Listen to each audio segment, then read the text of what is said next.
Dear Mom, when I think about how we used to be, how we used to live, I am often taken aback by how far we've come. Although I do not remember a lot, mostly snippets of tough memories, I remember that you've always been there for us. You never showed your pain, only sheltered ours. On that day you left me at Hitchcock Hall freshman year, I cried for hours already missing you. I was on my own in a completely different environment. You told me to get out of my room. You told me to join a couple groups, to make friends.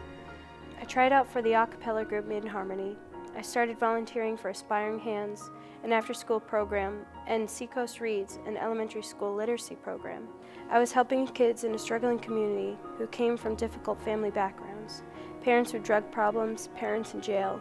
There was also abuse, neglect, and poverty. I wanted to work with them because I understood.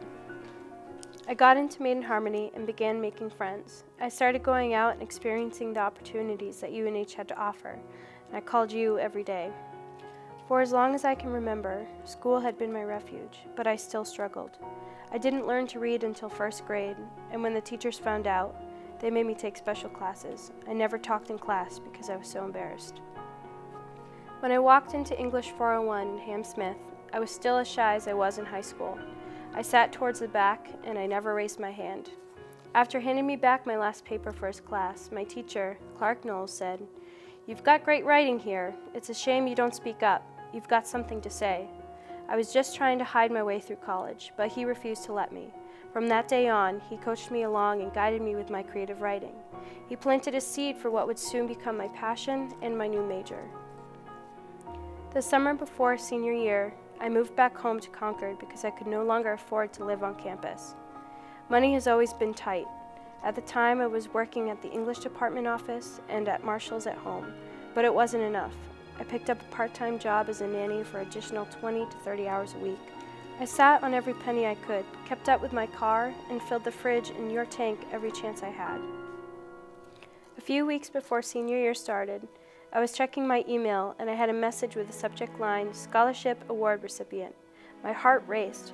As I read on, I started to cry. I was receiving a financial award for $5,000, more money than I'd ever seen before. It was so difficult to wait for you to get home. I remember making coffee and cleaning and trying to read, doing anything that would pass the time until you got home. Before you had a chance to put your things down, I started reading the email to you. When I got to the amount, I sang it to you and you dropped your bag and started crying. I never see you cry. You never let me. We stood in the kitchen hugging each other for I don't know how long. The gift was more than just a gift, it was a savior. I couldn't afford to take out another loan and I was barely keeping up and still helping you. I wasn't sure if I'd be able to finish my senior year. I thought I was going to have to wait. This gift made my last year possible. Now, as I'm getting ready to graduate, I realize how far I've come. By pushing myself to make difficult decisions, by finally choosing me, I have found my voice.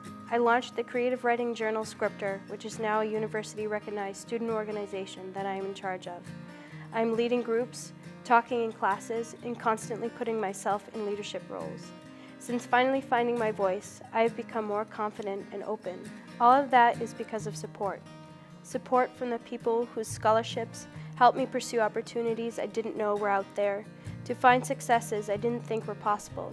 Support that came from mentors like Clark, who has been my #1 cheerleader here on campus. And support from you, which has been constant.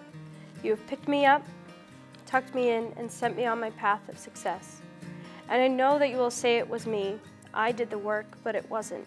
If it wasn't for you always being there for me, for pushing me to follow my passions and speaking up, I would not be where I am.